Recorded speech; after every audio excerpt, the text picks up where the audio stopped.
दोस्तों, आप सब कैसे हो? मेरे चैनल पर आपका स्वागत है। फिर से एक रस भरी कहानी में आज की कहानी बहुत ही खतरनाक है, जो कहानी सुनते ही शरीर का हर पार्ट खड़ा होने लगेगा। इस कहानी में बहुत मजा आने वाला है, अंत तक जरूर सुनिए। मैंने अपनी अलमारी से वो नीली वाली महक की शीशी निकाली, जो कभी कभार मेरे पति इस्तेमाल करते थे। मेरे पति का नाम विक्रम था। मेरे पति जब ये महक लगाते थे, रात में मेरी रूह कांप जाती थी। उनका स्पर्श इतना कोमल था कि मैं सारी रात उनके सपनों में खो जाती थी। एक दिन क्या हुआ, मैं किचन में चली गई। मैंने इलायची वाला चाय बनाया और उसमें एक खास जड़ी मिला दी ताकि विक्रम को थोड़ी ज्यादा ताकत मिल सके। ऐसा करते करते रात के 11 बजे बज चुके थे। फिर मैंने जल्दी से चाय का कप उठाया और विक्रम के बेडरूम में चली गई। लेकिन विक्रम तो दूसरे शहर में बिजनेस ट्रिप पर थे, तो मैंने सोचा कि अब तो रोहन ही है जो मेरा इंतजार कर रहा होगा। रोहन बड़े बेसब्री से मेरा इंतजार कर रहे थे। जैसे ही मैं अंदर आई, रोहन उठकर खड़े हो गए और मुझे घूरने लगे। जब वह कुछ नहीं बोले तो मैंने ही पूछ लिया, ऐसे क्या देख रहे हो? बोलो ना, मैं कैसी लग रही हूँ आज? रोहन ने हकलाते हुए कहा, आज तो मन कर रहा है कि आपको अब भी अपनी बाहों में ले लूं। मैंने हंसते हुए उसे चाय का कप थमा दिया और कहा, मुझे बाहों में लेने की जरूरत नहीं है, बस तुम यह पी लो। रोहन ने झट से कप लिया और घूंट घूंट में चाय खत्म कर दिया। चाय पीते ही कुछ ही मिनट बाद उसने मेरी कलाई पकड़ ली और अपनी तरफ धीरे से खींच लिया। उसके बाद अपनी वह नजरें मेरी आंखों पर जमा दी। बाप रे, क्या क्या बताए दोस्तों। रोहन ने कैसे कैसे मेरी सारी भावनाओं को हिला दिया। अगर आपको भी पूरी डिटेल जाननी है तो पहले कहानी को लाइक करें। प्लीज लाइक कर दो ना, प्लीज सब्सक्राइब भी। तो चलिए आपको जल्दी से शुरू से कहानी सुनाती हूँ। मेरा नाम नेहा है। मेरी उम्र 31 साल है, लेकिन मैं अभी भी बिल्कुल जवान लगती हूँ। किसी भी लड़के को एक नजर में अपनी ओर खींच लूं, दिल तो हमेशा 20 का ही रहता है। जब मैं साड़ी पहनती हूँ तो जैसे सब कुछ आकर्षक लगता है। मेरी चमकती त्वचा पर जब रोशनी पड़ती है तो लगता है मानो मैं कोई परी हूँ। अब बात करते हैं मेरे 25 साल के देवर की, जो अब मेरा हो चुका है। उसकी मासूमियत और जोश ने मेरे अंदर ज्वाला जगा दी है। जब वह मेरी तरफ देखता है तो उसकी आंखों में वह चाहत साफ छलकती है, जैसे वह किसी मीठे सपने को जी रहा हो। कभी वह मुझसे कहता है, भाभी आज आप तो दिल चुराने वाली लग रही हो। इसीलिए मेरे पति कभी कभी काम से जल्दी आकर मुझे चुपके से गले लगा लेते हैं। हम शहर में रहते हैं क्योंकि मेरे पति कंपनी में उच्च पद पर काम करते हैं। मेरी 5 साल की एक बेटी भी है, इसलिए मेरी काया भी अब और आकर्षक हो गई है। पति को अपना कर्तव्य समझकर रोज उनकी देखभाल करती थी। भले ही हमारी शादी को 7 साल हो चुके थे, लेकिन मेरे पति अभी तक मुझे बहुत प्यार से संभालते थे। अच्छा से मेरा मतलब है, हर अंग को छू छू कर प्यार करते थे। वैसे आमतौर पर उनका तरीका ही ऐसा था, लेकिन मैं हमेशा साफ सफाई रखती थी और कभी कभार महक भी लगा लिया करती थी। दोस्तों, आपको मेरे से बात करना है तो इस वीडियो को लाइक करो और चैनल को सब्सक्राइब करो। और हाँ दोस्तों, जो सब्सक्राइब करेगा उसे मैं अपना नंबर भेज दूंगा, तो जल्दी से सब्सक्राइब कर लो। पिछले महीने कुछ ऐसा हुआ जिसका हमें कभी अंदाजा भी नहीं था। शाम को मेरे पति विक्रम घर लौट रहे थे। उनके ऑफिस की एक महत्वपूर्ण बैठक थी, इसीलिए सबने उन्हें बहुत व्यस्त रखा था और वह कार से घर आ रहे थे। आते वक्त उनकी कार का ब्रेक फेल हो गया। इस हादसे में उनकी कमर में चोट लग गई और डॉक्टर ने कहा कि ठीक होने में कम से कम 8 से 9 महीने लगेंगे। ये सुनकर मेरा दिल टूट गया।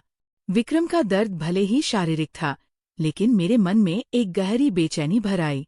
जब मैंने उन्हें अस्पताल में देखा, उनकी आंखों में पीड़ा साफ दिख रही थी।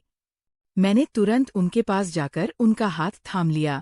इसी वजह से मेरी ननद और मेरा देवर उन्हें देखभाल के लिए आए थे, तो वापस चले गए। लेकिन विक्रम ने देवर जी को यहाँ रुकने को कहा क्योंकि वह ठीक से चल भी नहीं पा रहे थे। मुझे ही बाजार से सामान लाना और बाहर के काम करने पड़ते थे। मैं मान गई और बहुत खुश हो गई। देवर जी मेरे कद तक ही आते थे। बॉडी भी मजबूत थी और रंग भी साफ था। वो ज्यादा शरारती किस्म का लड़का नहीं लग रहा था और मैं भी खुश थी कि कोई तो आया जो मेरी मदद कर सके। आज वह मुझसे थोड़ा थोड़ा संकोच कर रहा था, क्योंकि वह शादी के बाद पहली बार मेरे साथ इतने पास था। रात को जब मैं विक्रम को दवा दे रही थी, तब मेरा देवर भी हमारे पास बैठा था और फिर अपने कमरे में जाकर समय पर सो गया था। विक्रम के चेहरे पर थोड़ी राहत की लकीर थी, लेकिन वो अभी भी दर्द में था। तभी मेरी सारी भावनाएं बाहर निकल आई। मैंने विक्रम के पास बैठकर कहा, वो भी क्या दिन थे जब आप रोज मुझे छूते और अपनी गर्माहट से भर देते थे। विक्रम ये सुनकर हल्के से हंसने लगे। क्या हो गया मेरी जान? आज तो पूरी रोमांचित लग रही हो। मैंने कहा, नहीं जी, आपको तो मजाक सूझ रहा है और इधर मेरी हालत खराब है। सच बताओ तो इसने मेरा बुरा हाल कर रखा है। मेरे पति बोले, मैं तुम्हारा दर्द समझता हूँ नेहा, मेरा भी बहुत मन करता है, लेकिन क्या करूं? मैं तो ठीक से हिल भी नहीं सकता। बस थोड़े दिन और सब्र कर लो, फिर देखना मैं इस तुम्हारे फूल का क्या हाल करता हूँ। तभी मैंने कहा, थोड़े दिन नहीं, पूरे 9 महीने बाकी है ठीक होने में, और मेरा तो 1 महीने में ही ये हाल हो गया। पता नहीं आगे के दिन कैसे बीतेंगे। मेरे पति मेरी उदासी मिटाने के लिए बोले, चलो और नहीं तो कम से कम चाय ही पिला दो, डॉक्टर ने भी कहा है। तभी मैंने हंसते हुए कहा, आपके नसीब में तो वो भी नहीं है, क्योंकि आपकी बिटिया ने पी लिया है। हम दोनों जोर जोर से हंसने लगे। मेरे पति मुझे खुश रखने की पूरी कोशिश करते थे, लेकिन मैं क्या करूं? सब बेकार था। थोड़ी देर बाद विक्रम सो गया, क्योंकि उनकी दवाइयों में नींद की गोलियां भी थी। लेकिन मुझे नींद कहाँ आ रही थी। इसीलिए मैं खड़ी होकर देवर जी को देखने चली गई कि वह सोया है या नहीं। लेकिन वह अब पीवी तक जाग रहा था और मोबाइल देख रहा था। मैंने उसके कमरे में जाकर कहा, हुआ रोहन, 12 बजे बज चुके हैं और तुम अभी तक नहीं सोए। लगता है तुम्हारे मन नहीं लग रहा है। वो उठकर बैठ गया और बोला, नहीं भाभी, ऐसी बात नहीं है, बस यूं ही फोन देखते देर हो गई। फिर उसने पूछा, भाभी आप भी तो नहीं सोई? मैंने कहा, मुझे तो आजकल नींद ही नहीं आती। रोहन ने पूछा, क्यों, क्या बात हो गई? मैंने हंसते हुए कहा, नहीं, वह मैं तुम्हें नहीं बता सकती। जब तुम्हारी शादी होगी तो तुम्हें खुद ही पता चल जाएगा। मेरे मुंह से ऐसा सुनते ही रोहन ने अपनी नजरें नीचे कर ली और अंदर ही अंदर मुस्कुराने लगा। तभी मैंने कहा, अरे तुम तो इतनी सी बात पर शर्मा गए। अच्छा बताओ, अभी तक कोई लड़की पसंद की है या नहीं? रोहन कुछ नहीं बोला, उसे अभी भी संकोच था। तभी मैंने उसका हाथ पकड़ा और कहा, अरे पागल, अपनी भाभी से इतना मत शर्माओ। वो धीरे से बोला, भाभी सच बताओ तो ऐसी बातें मैंने अभी तक अपने दोस्तों से भी नहीं की हैं। मैंने कहा, अच्छा, तुम मुझे अपना दोस्त ही समझ लो ना, क्योंकि मुझे ऐसी बातें करने में बहुत मजा आता है। रोहन ने कहा, हाँ भाभी, एक थी, लेकिन उसने मेरे से बातें बंद कर दी है। मैंने पूछा, तुमने उसकी जुदाई तो कर दी होगी ना? रोहन बोला, नहीं भाभी सच बताओ तो मैंने उसे ठीक से छुआ भी नहीं था। मैंने मुंह बनाते हुए कहा, तुम तो बड़े सीधे हो। चलो कोई बात नहीं, अब तुम मेरे पास आ गए हो तो मैं तुम्हें अपना प्यार देकर जवान कर दूंगी। मैं बातें करते करते रोहन के कमरे में ही गई थी। सुबह जब मेरी आंखें खुली तो रोहन बेड पर बैठा हुआ मुझे ही देख रहा था। मेरे उठते ही रोहन ने मुझे गुड मॉर्निंग बोला। जब मैंने पूछा, क्या देख रहे हो, तो शर्त वह बोला, भाभी आप सच में बहुत आकर्षक हो। वो हम मुस्कुराते हुए बोला, अच्छा, तब तुम सुबह सुबह आकर्षण का मजा ले रहे हो और रात को तो बड़े शर्मा रहे थे। वो मुस्कुरा के पूछने लगा, भाभी आप बुरा ना मानो तो एक बात पूछ सकता हूँ? मैंने कहा, अरे पागल, मैं क्यों बुरा मानूंगी, पूछो क्या पूछना है। उसने मुझसे कहने लगा, भाभी सच सच बताना, आप जो 3-3 किलो की ये थैलियां लिए घूमती हो, आपको भारी नहीं लगता क्या? उसकी अब बात सुनकर मेरी हंसी छूट गई। इसके बाद रोहन मुझसे काफी खुल गया था और अब वह मुझसे ज्यादा शर्म नहीं करता था। इससे मैं भी बहुत खुश थी, क्योंकि अब मेरा भी समय अच्छे से बीतने लगा था। रोहन को आए हुए 20 दिन बीत चुके थे और वह मुझसे काफी खुल मिला गया था। वो बाहर के सारे काम कर देता, बाजार से सामान ले आता और अपने अपने भैया को भी सहारा देता। मेरी तो बहुत सेवा करने लगा था। शाम को मेरा सिर भी दबा देता और कभी कभी मेरे शरीर को भी आराम देता।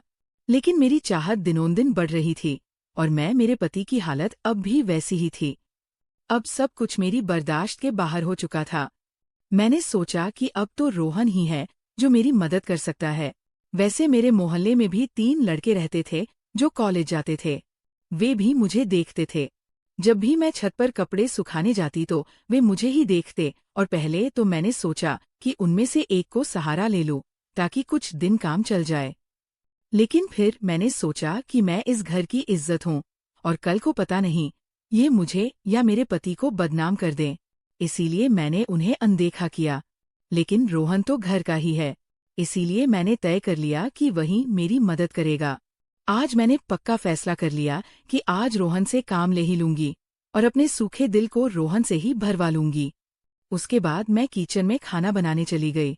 जैसे ही रोहन नहाकर ताजा होकर किचन में आया, मैंने सब्जी काटने का बहाना बना दिया। मैं किचन में ही साड़ी का पल्लू नीचे करके काम कर रही थी। मेरी बेटी अभी दादी के घर गई हुई थी, क्योंकि घर में उसे देखने वाला कोई नहीं था। इसलिए अब बाकी का काम खुद करना पड़ता था और घर में मेरे पति और रोहन के अलावा कोई नहीं था, तो मुझे डर भी नहीं था। जैसे ही रोहन अंदर आया, वो मुझे देखकर एकदम हैरान हो गया और कहने लगा, सॉरी भाभी, मुझे माफ कर दो, मैंने देखा नहीं और बाहर जाने लगा। तभी मैंने उसे रोक लिया। अरे रोहन, क्या हुआ? कोई बात नहीं, अंदर आ जाओ। रोहन बोला, भाभी, ऐसे मैं अंदर कैसे आऊं? मैं कहा, ऐसे वैसे मत करो और जल्दी से आकर मेरी मदद करो। रोहन का मन भी कर रहा था, लेकिन मैं उसकी भाभी थी, इसीलिए वो थोड़ा हिचक रहा था। फिर अब मैंने उसे कहा। धीरे धीरे रोहन किचन में आ गया और पास आकर खड़ा हो गया। वह मुझे देखता ही रह गया। तभी मैंने कहा, ऐसे क्या घूर रहे हो? क्या तुमने आज तक नहीं देखा? वो बोला, माँ कसम भाभी, मैं आपको बता नहीं सकता कि मुझे कैसा लग रहा है। बहुत ही अद्भुत है भाभी। मैंने कहा, तारीफें करना छोड़ो और यहाँ मेरी मदद करो। तभी रोहन बोला, भाभी मुझे नहीं पता कैसे करना है। तो मैंने कहा, अरे बेवकूफ, इसमें कुछ नहीं करना। ये लो पकड़ो और बस धीरे धीरे सहलाओ। थोड़ी देर बाद जब रोहन के हाथ नरम होने लगे तो मैंने सोचा कि अब मेरा आगे झुककर सही से काम करने का समय है। मैं आगे झुकी और रोहन ने पीछे से मेरी मदद करने लगा। लेकिन कुछ देर में ही रोहन का मन शांत हो गया। तो देखा कि अलीसा रोहन का काम तो पहले ही पूरा है। उसे देखकर अब मेरा मन बहुत उदास हुआ, लेकिन फिर भी मेरी हंसी निकल ही पड़ी। मैंने नाराजगी से रोहन को हल्का धक्का मारते हुए कहा, ये क्या किया बेवकूफ? तुमने तो शुरू होने से पहले ही पूरा कर दिया। इसके बाद जैसे ही रोहन का उत्साह ठंडा हुआ, उसने हड़बड़ाते हुए कहा, सॉरी भाभी, सॉरी, वह मैंने ऐसा कभी नहीं किया, इसलिए मुझसे ऐसा हो गया। मैं अभी जाकर साफ करके आता हूँ। उसे चला गया। मैंने भी उसे ज्यादा नहीं रोका, क्योंकि मैं समझ चुकी थी कि ये उसके लिए इतना आसान नहीं होगा। इस चक्कर में आज खाना भी लेट हो गया था। इसीलिए मैंने जल्दी से खाना तैयार किया और विक्रम को कमरे में देने के लिए चली गई। वो अब भी बैठे बैठे खाने का इंतजार कर रहे थे। विक्रम बिल्कुल सीधे साधे और नरम दिल वाले आदमी हैं। वह मेरी बहुत चिंता करते हैं। जब मैं उनके लिए खाना लेकर गई तो पूरा पसीने से तर हुई थी। मुझे देखकर वो बोले, इतनी जल्दबाजी क्यों करती हो? नेहा, धीरे धीरे काम कर लिया करो ना। देखो तुमने अपना क्या हाल बना लिया है। तब मैंने उन्हें छेड़ते हुए कहा, ये तो कुछ भी नहीं है। जब तुम काम करते हो तो मेरा इससे भी ज्यादा बुरा हाल हो जाता है, और तब तो मैं तुम्हें रुकने के लिए भी कहती हूँ, लेकिन तुम तो हाँ कहकर तेजी बढ़ा देते हो। मेरे मुंह से ऐसा सुनकर मेरे पति मुस्कुराने लगे। तुम भी ना नेहा, कहाँ की बात कहाँ ले जाती हो। इसके बाद विक्रम ने खाना खा लिया और मैंने उन्हें दवाई भी दे दी। दवाई लेने के बाद उन्हें नींद आ गई और वो आराम करने लगे। मैं भी काफी थक चुकी थी, इसलिए मैं नहा धोकर ताजा हो गई। इसके बाद मैं रोहन के कमरे में उसे देखने के लिए गई तो वह भी सो चुका था। फिर मैं भी आकर आराम करने लगी। शाम को जब मैं रोहन को चाय देने गई तो वो बैठा फोन चला रहा था। मुझे देखकर उसके चेहरे पर मुस्कान आ गई। मैं भी उसे देखकर हंसने लगी और मैंने उससे पूछ लिया, क्या बात है रोहन, आज तो तुम काफी खुश लग रहे हो। तो वो बोला, भाभी वो मैंने पहली बार ऐसा एहसास लिया था। प्लीज आप बुरा मत मानना, मैं सच बता रहा हूँ। बिल्कुल मेरे से काम नहीं बन पाया। तभी मैंने उसे रोकते हुए कहा, अरे बेवकूफ, मैं कब बुरा मानने लगी? वैसे सच बताओ तो मुझे भी अच्छा लगा। इसके बाद मैं रोहन को चाय पकड़ा दी और उसके साथ बैठकर पीने लगी। हम दोनों बातें करने लगे। आज रोहन के मुंह से मेरे लिए तो तारीफें ही बरस रही थी। वह बस मेरी प्रशंसा ही करता जा रहा था। भाभी, आप बहुत खास हो। मैं तो सोच रहा हूँ कि जिंदगी भर आपके साथ ही रहूं। इन 20 दिनों में मुझे स्वर्ग जैसा लग रहा है, और ऊपर से आपकी सुंदरता। मैंने मुस्कुराते हुए कहा, आज तो तुम्हारे मुंह से सिर्फ तारीफें ही निकल रही हैं। लगता है रोहन मेरा हाथ पकड़कर बोला, आप सही कह रही हैं भाभी। अब आपको भी मेरे काम में मेरी मदद करनी होगी। अब तो आपको मेरी बात माननी ही होगी। प्लीज भाभी, मना मत करना। बस एक बार के लिए मेरी हमसफर बन जाओ। इसके बाद आप जो भी कहेंगी मैं करूंगा। जब रोहन सब कह रहा था तो उसका चेहरा लाल हो गया था और मेरी हंसी फूट पड़ी थी। मैंने उसके सर पर हाथ फेरते हुए कहा, अरे पगले, इतना गंभीर क्यों हो रहे हो? बताओ, मैंने तुम्हें कभी किसी चीज के लिए मना किया है? वैसे भी अब तुम्हारे भैया तो वैसा भी मेरे काम में मेरी मदद नहीं कर पाते हैं। और तुम इतना शर्माओ मत। अगर इतना शर्माओगे तो कैसे चलेगा? चलेगा। इतना कहने के बाद मैं बोली, आगे से अब तुम्हारे साथ ही सोऊंगी। बस तुम मेरा ख्याल अच्छे से रखना। दोस्तों, कैसी लगी आपको रस भरी कहानी? अगर अच्छी लगी हो तो कमेंट में जरूर बताएं, और साथ ही साथ इस चैनल को भी सब्सक्राइब कर दें, ताकि मैं इससे भी और जबरदस्त कहानियां आपके साथ शेयर कर सकूं। और प्लीज लाइक करना नहीं भूलना। आप सब जानो। धन्यवाद। वेट करें इसके आगे वाले पार्ट।